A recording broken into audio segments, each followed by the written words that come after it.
Hey, do you want to know what the Illuminati, Freemasons, and Skull and Bones know? Well, literally every secret society ever. It's all the same secret. When I started this TikTok account, it was just like a fucking lark for me. I keep getting Freemasons in my DMs saying things like, how did you know that? You're not supposed to tell people that. Are you a Mason? You should come check out a lodge. Shit like that. I'm not a Mason. I have no interest in being a Mason. My great grandfather was a 33rd degree Mason. My family's done Masonry. We're fucking over it. The big secret, though, is just that there's different tiers of consciousness. And as you ascend the tiers, you get closer and closer to the divine. And that's literally it.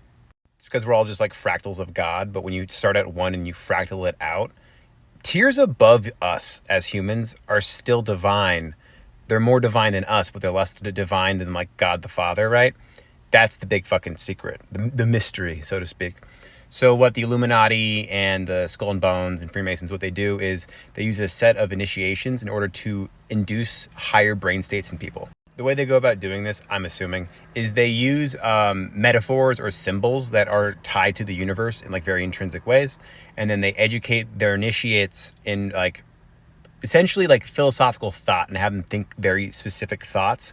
When you have these thoughts in combination with the metaphors, it causes you to understand things on a higher level. The analogy I like to use is the entire universe is a puzzle and you don't know what it is.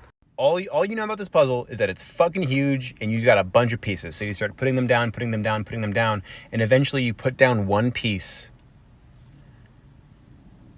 And then you know it's the New York City skyline. You're like, oh fuck, it's been the New York City skyline this entire time. They're like, yeah, it's been the New York City skyline this entire time. You're like, oh fuck, I did not expect that. I thought we were doing more of like Chicago. They're like, no, New York City. That's what enlightenment is, all right? They essentially use very specific portions of the universe and teach you about those so that you can then understand the universe as a whole. So in the puzzle analogy, they're putting down all the corner pieces first, right? That's what they're doing. So you might be thinking, well, why don't you want to join? That sounds like a cool group to be a part of. Yeah, here's the thing. Everything is cyclical, okay? Everything. Enlightenment comes in cycles. It is a period of time in history. They pop up all the time, but it's brief. So you have the Renaissance, you have the Enlightenment, you have the Industrial Revolution, all right? And you have World War II. These are periods of time when you have more enlightened individuals, and then they go and they'll start things like the Freemasons and the Illuminati and shit. But then over time, the people who are actually enlightened die. And the power to enlighten others fades away. Then you have a bunch of old dudes essentially jerking each other off and thinking that they're getting enlightened, but they're not. They're just sitting in a dark room. I don't need the fucking Masons. The Masons need me. They need people like me. And we're not going to fucking join, because why the fuck would we? I already know what you guys are going to do, and I don't want to wear a fucking bag on my head and stand in the dark. Fuck that.